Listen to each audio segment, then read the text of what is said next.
बिस्मिल्लाहिर्रहमानिर्रहीम। अस्सलाम वालेकुम। इसारा का सलाम कबूल कीजिएगा और इसारा ने यूट्यूब चैनल फेसबुक पेज पे आपको खुशामदीद कहता हूँ। आज जुमेरात है, 23 मुहर्रमुल हराम है, 9 जुलाई है और 26 हाड़ है। और जुमेरात का दिन है, बड़ा मुतबरिक दिन होता है। लेकिन दिन तो खैर हर दिन ही अल्लाह ताला ने बनाया है और हर दिन ही मुतबरिक होता है। लेकिन मेरे लिए तो ये मुतबरिक दिन इसलिए होता है कि या किसी के लिए भी कि कोई शख्स उनके लिए सुबह उठ के उनके लिए दुआ करे। और मैं अलग सुबह जब आप ये नमाज़ पढ़ के कुछ लोग ऑफिस जाने की तैयारी करते हुए, कुछ लोग अलग सुबह नाश्ते पे ये मेरा वीलॉग देखते हैं, तो मैं उनके लिए सुबह गुड मॉर्निंग, सुबह बखैर, सुबह जो सलाम के साथ साथ ढेरों दुआओं से मैं उनका दिन का आगाज़ करता हूँ। और कहते हैं कि दुआ जो है वो बड़ा असर रखती है नहीं ताकत परवाज़ मगर रखती है। तो मेरी तो यही दुआ है कि अल्लाह आपको शादाबाद रखे, हमेशा सदा सलामत रहें, खुशियाँ पाएँ, सेहत पाएँ, तंदुरुस्ती पाएँ और अल्लाह ताला की अमान में रहे। आज के जो मेरा वीलॉग है वो बड़ा एक चीज़ बड़ी इम्पॉर्टेंट है। आपको याद है मैंने आपको कहा था कि सोमवार के दिन अडयाला के दरवाज़े खुले और उस दरवाज़े खुलने के बाद कुछ 7:30 बजे 7:25 या 24 के ऊपर जो है दरवाज़े खुले अडयाला के। VIP प्रोटोकॉल के साथ गाड़ियाँ आई और गाड़ियाँ अंदर गई।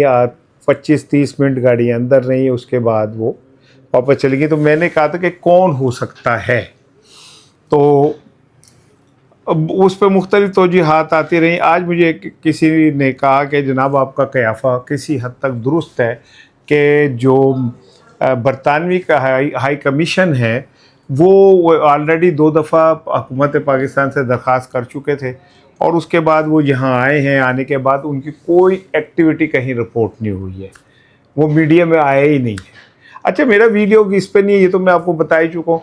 ये कि वहाँ पे जो ज़राए कह रहे हैं कि क्या बात हुई वो बड़ी इम्पोर्टेंट है। इमरान खान को जो एक नई ऑफ़र हुई वो क्या है और उसका जवाब क्या है, ये मेरे आज का वीलॉग का इम्पोर्टेंट हिस्सा है जो मैंने आपसे बात करनी है। दूसरी चीज़ ये है कि ये जो बहुत दिनों से एक शोर मचा हुआ है हुकूमत के जाने का, और वो सहाफ़ी जो किसी वक्त में इमरान खान के ख़िलाफ़ बहुत बोलने वाले समझे जाते थे या जिनका मुतालिक कहा जाता है कि वो इस्टेब्लिशमेंट के बहुत करीब है, वो भी अब जुलाई की डेट दे रहे हैं और साथ वो कुछ नए दावे भी कर रहे हैं कि किसका बोझ है और कौन उठा रहा है और कौन अब उठाने से इनकारी है। मैं इस पर भी गुफ्तगू करूँगा। लेकिन सबसे पहले आज जुमेरात है और जुमेरात को इमरान खान के वकला ने इमरान खान साहब से मुलाकात करनी होती है। तो इतलात ये हैं कि आज यार मोहम्मद डमरा, ज़ुबैर कुरैशी, रमज़ान खान, जाहिद महमूद और वहीद खान ये नाम गए हैं जी मुलाकात के लिए इमरान खान साहब से। और अब देखना ये कि आज ये मुलाकात होती है नहीं, या मेरा ख्याल है नहीं होगी। अब ये आप वर्का ही फाड़ दें कि ऐसे मुलाकात ऐसे हो सकती है कि वकील जाएं, जाके बैठें और जनाब मिल के आ जाएं। अब वो दौर चले गए और इमरान खान से मुलाकात अब किसी बुनियाद पर ही होगी। मैं रिश्तेदारों की या पॉलिटिशियंस की बात कर रहा हूँ, बाकी मुलाकात की बात नहीं कर रहा। दूसरी बात यह कि अलीमा खानम ने जो ऐलान किया है कि जी बस अब हम जुमेरात को मंगल हम तीनों बहनें आया करेंगी और कोई ना आए। एक्चुअली तो ये पंजाबी में कहते हैं ना आलू रखना, उन्होंने अपनी PTI की क़यादत पे आलू रख दिया है कि अब कोई ना आए। अब देखना ये कि क्या PTI की क़यादत जो है वो इमरान खान की बहनों को अकेला छोड़ देती है, क्या करती है। दूसरी बात ये है कि अलीमा खानम ये कहती है कि मेरे हमारे साथ कोई ना आए, तो इमरान खान तो सबका है। तो ये जो अलीमा खानम ने कहा है, इसके बाद अब क्या PTI का लाहे अमल होगा, क्योंकि अभी तक PTI के ज़राए इस मामले में बिल्कुल चुप है कि उन्हें समझ नहीं आ रही कि उन्हें की जवाब दिए। सब दे मुँह छुंदर वाली गल है। वो कहते हैं कि अगर हम अलीमा की बात मानते हैं तो इमरान खान से गद्दारी करते हैं और इमरान खान से मोहब्बत करते हैं तो अलीमा की बात की को नफ़ी करते हैं। तो मैं कैसे चलो तुम दरमियानी रास्ता कढ़ो और आप जुमेरात को इकट्ठा होने शुरू हो जाओ, जुमेरात को अपनी ताकत का इजहार करो। फिर उन्होंने वही कहा कि जनाब है तो फिर तुसी ऐसी फंसाने वाली बात कर रहे हैं। तो बहरहाल आज जुमेरात है। अब देखना ये है कि जनाब अली वो क्या होता है कि PTI के कितने लोग वहाँ पहुँचते हैं। कुछ जुमेरातों पे वहाँ रश भी लगता रहा है और क़यादत इकट्ठी होती रही, लेकिन अब वो कुछ दिनों से सारा काम मंगल से चला गया। मंगल के ऊपर अब अलीमा खानम साहिबा ने जो ऐलान कर दिया है, कहा यह जा रहा है کہ جب علیمہ خانم نے یہ اعلان کیا کہ اب ہم تینوں بہنیں آئیں گی اور کوئی نہ آئے، تو وہاں پہ خواتین دھاڑے مار کے روتی رہی ہیں، اور وہاں پہ ایک رکت آمیز ماحول جو تھا وہ بن گیا تھا جب علیمہ خانم یہ کہہ رہی تھی کہ بس اب ہم تنہا ہی اپنے بھائی کی لڑائی لڑیں گے. لیکن علیمہ خانم نے جو کچھ بھی کہا ہے اس پیچھے پوری ایک لاجک ہے، وہ آپ کو چند دنوں کے اندر نظر آ جائے گی. اب آ جائے سہیل وڑائی صاحب کی طرف. سہیل وڑائی صاحب نے اپنے ایک کلپ میں دعویٰ کیا، انہوں نے کہا کہ دیکھیں جی، حکومتیں چلتی ہیں سیاست پہ اور معیشت پہ. موجودہ حکومت کے پاس بہترین موقع تھا اپنے آپ کو سنبھالنے کا کہ وہ معیشت کو سنبھال لیتے یا سیاست کو سنبھال لیتے. خیر سیاست جڑی معیشت کے ساتھ ہے. اگر آپ سمجھیں کہ سیاست کو کا بیڑا غرق کر کے معیشت سنبھال سکتے ہیں تو ایسا ممکن نہیں ہے. تو آپ کو جب اگر معیشت سنبھالنی ہے تو سیاست کو پہلے سنبھالنا ہوگا. اینی وے آپ نہ اس سے نہ معیشت سمجھی نہ سیاست سمجھی. تو سہیل وڑائی صاحب یہ کہہ رہے ہیں کہ جناب علی ویسے تو مقتدرہ اور یہ موجودہ حکومت دونوں ہی اس اسٹیک ہولڈر ہیں، لیکن اس کی بدترین کارکردگی، شہباز حکومت کی بدترین کارکردگی کی وجہ سے مقتدرہ نے بھی یہ طے کیا کہ اب ہم یہ مزید بوجھ نہیں اٹھا سکتے، اور ہم اس بوجھ کو بس اب جتنا اٹھانا تھا اٹھا لیا. اب اگر ہم سہیل وڑائی صاحب کی جو کہ بہت زیادہ سیانے بیانے وہ ہیں اور نگوڑے صحافی ہیں، تو اگر ہم ان کی بات کو، اس بات کو مانیں، کیونکہ میں سہیل وڑائی کی بات کو اس لیے مانتا ہوں کہ پاکستان میں جو چند صحافی ایسے ہیں جو آرمی چیف کے حوالے سے بھی کوئی خبر ایسی دے سکتے ہیں جس کی بنیاد نہ ہو اور ان کو کچھ نہ بگڑے، ان میں سہیل وڑائی صاحب سب سے پہلے نمبر پہ آتے ہیں.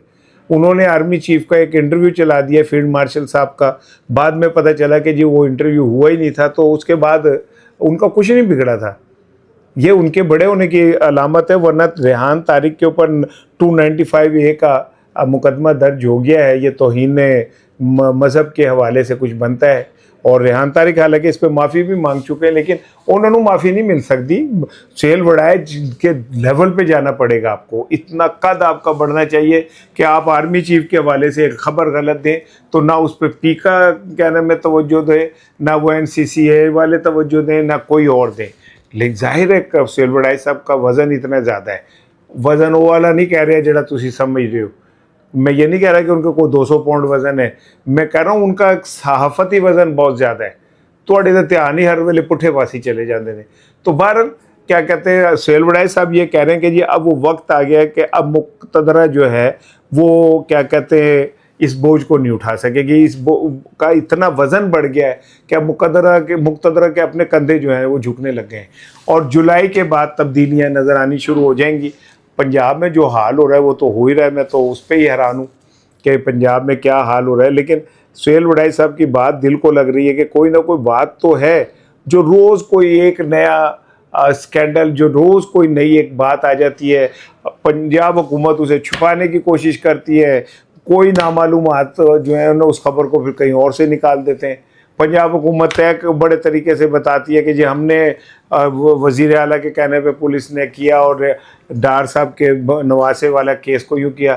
اچانک بیچ میں سے جو ہے وہ شامی صاحب نکل آتے ہیں، اپنے عمر شاہ، وہ مجیب الرحمن شامی صاحب کی نہیں بات کر رہا بھائی، یاسر شامی کی بات کر رہا ہوں. وہ نکل آتے ہیں، وہ آ کے ایک نئی چیز چھوڑ دیتے ہیں اور پھر ثبوتوں کے ساتھ چھوڑ دیتے ہیں. تو اس کا مطلب یہ ہوا کہ کوئی تو ہے جو یہ سارا کچھ گڑبڑ کہیں نہ کہیں کر رہا ہے. اور سہیل وڑائی صاحب کی اگر بات کو مان لیا جائے کہ وہ جو بات کہہ رہے ہیں، تو اس کے بعد تو بات یہ سمجھ آتی ہے کہ عمران خان سے جو رابطے ہیں وہ ان میں کہیں نہ کہیں وزن ہے. ہفتے کو 7:24 میں نے آپ کو بار بار کہا ساڑھے کوئی اڑدی چڑی آ گئی اور یہ جڑا سی پھڑ لیا. وہ جب دروازے کھلے اور دروازے کھلنے کے بعد وہ وفد اندر گیا تو پھر آیا، تو میں نے آپ سے کیلکولیشن کی، تجزیہ کیا کہ ان ایک تو آؤٹ آف دا وے اڈیالہ کے دروازے کیسے کھل سکتے، کوئی اس کی توجہ نہیں سمجھ آتی.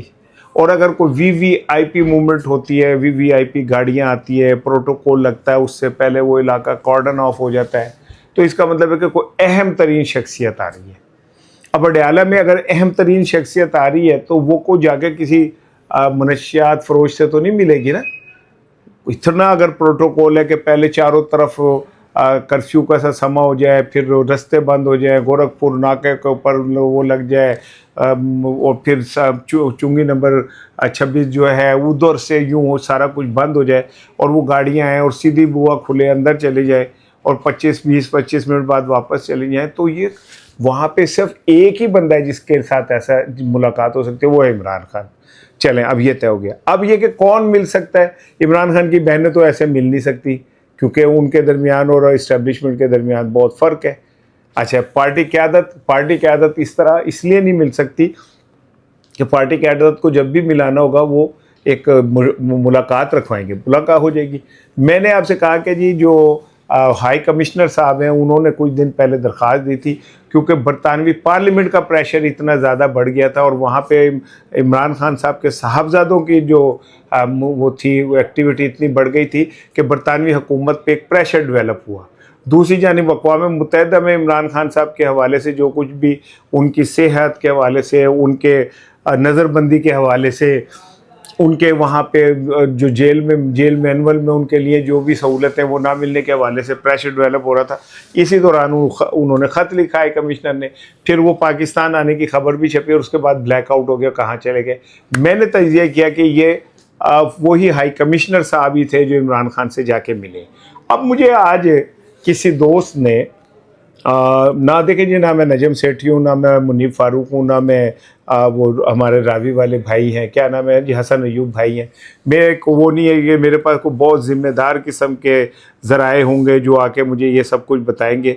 मुझे तो कोई मेरे जैसे ही लोग होंगे जो कोई बात कह दें तो कह दें, मुझ तक पहुँच जाए तो पहुँच जाए वो।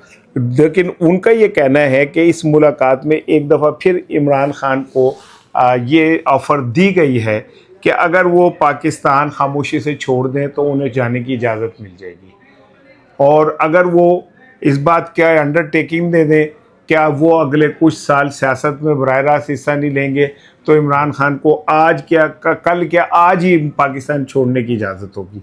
तीसरा ये कि जी वो इमरान खान ये तहरीरी तौर पे दें और कि वो ना सिर्फ ये कि मौजूदा सियासत में हिस्सा नहीं लेंगे फॉर द टाइम बिंग, इस निज़ाम के ख़िलाफ़ ट्वीट नहीं करेंगे, बोलेंगे नहीं, इंटरव्यू नहीं देंगे, मीडिया अपीयरेंस नहीं देंगे, इलेक्शन जो माजी का हो गया उसको मज़ीद कंट्रोवर्शियल नहीं करेंगे, अगले इलेक्शन तक वो खामोशी इख्तियार करेंगे, तो उनको जो है रिलीफ दिया जा सकता है।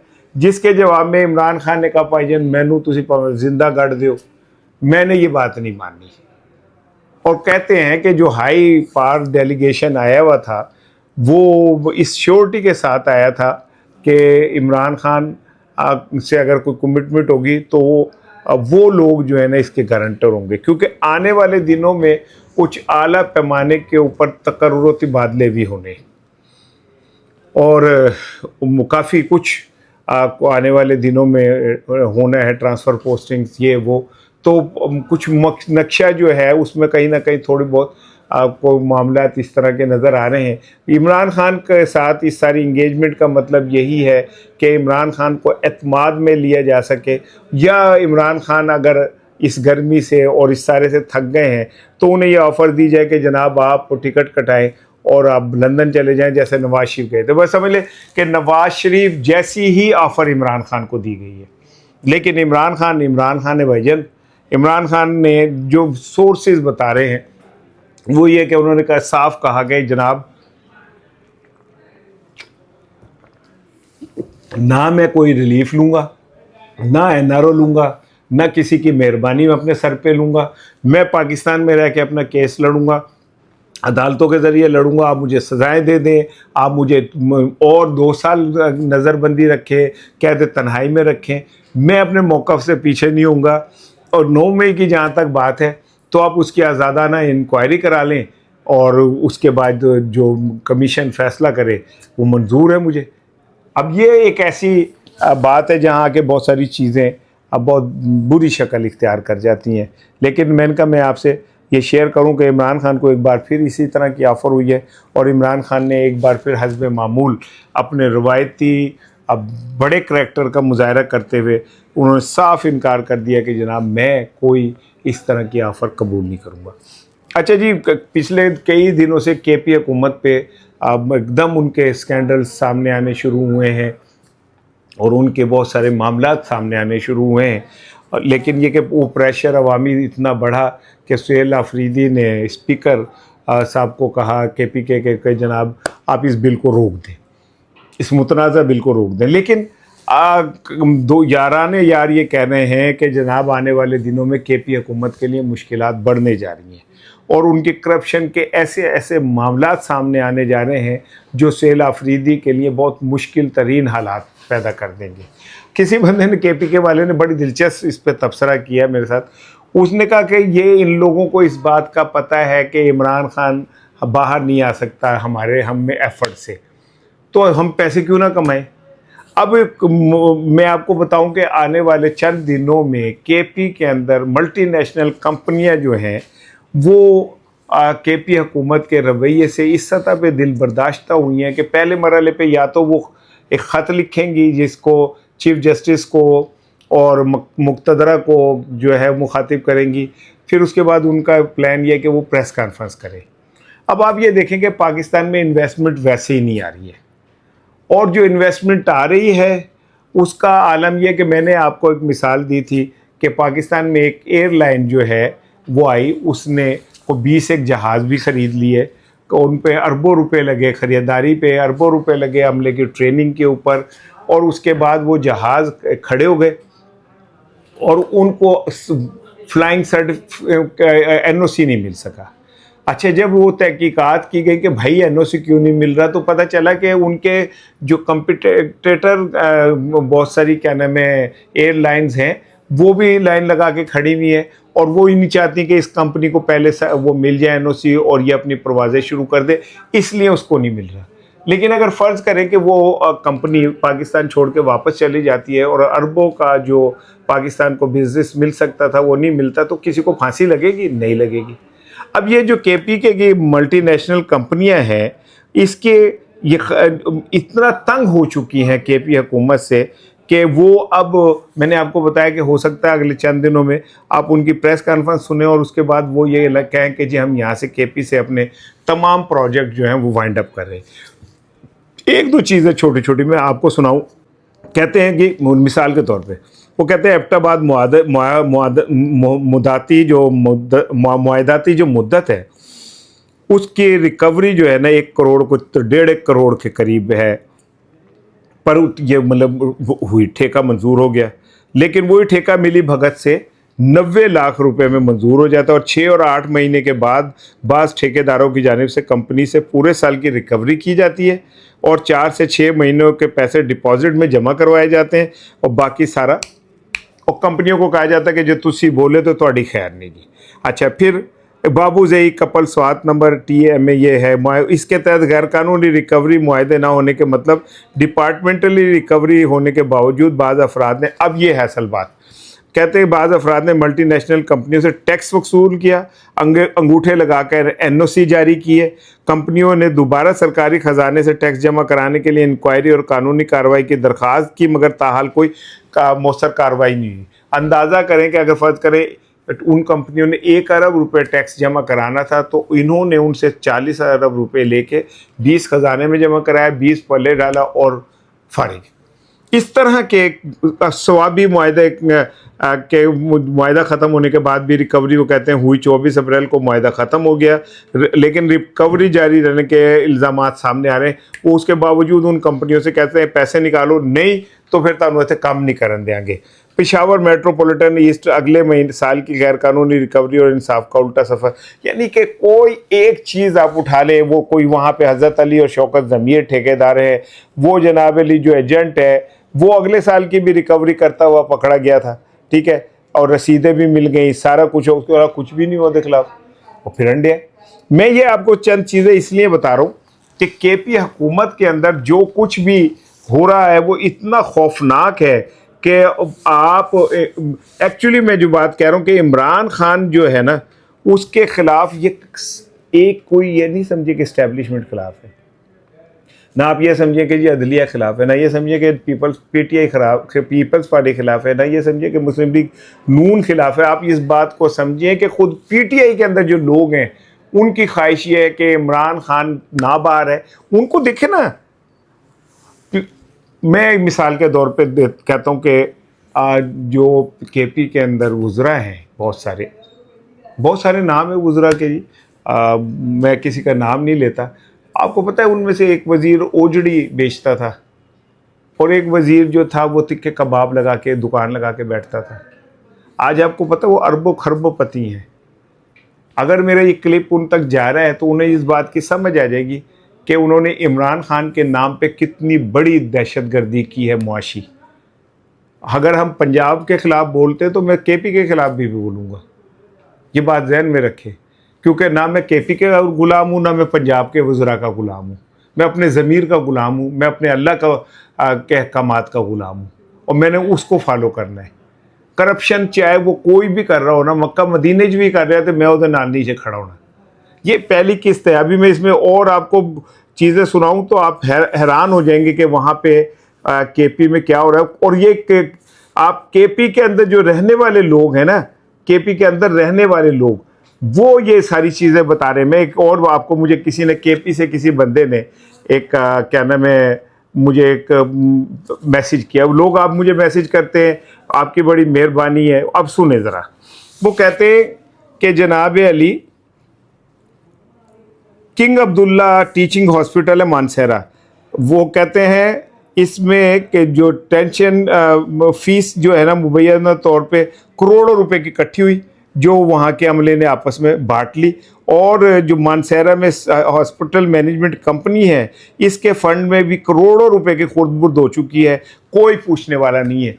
तो सेल आफरीदी साहब, हो सकता है आप बड़े नेक पारसा हों, लेकिन आपके नीचे जो काबीना है, अब देखें ना काबीना में जो भी लोग हैं उनको, बाबर सलीम साहब हैं, मीना खान हैं, शफ़ी साहब हैं और बहुत सारे लोग हैं। मेरा ख्याल है आपको भी मंजी थल्ले डांग फेरनी चाहिए। अगर आप नहीं फेरेंगे तो मैं तो रोज़ मंजी थल्ले डांग फेरूंगा। मैं पंजाब के अगर 1200 करोड़ के खिलाफ बोलूँगा तो आपके खिलाफ भी बोलूँगा।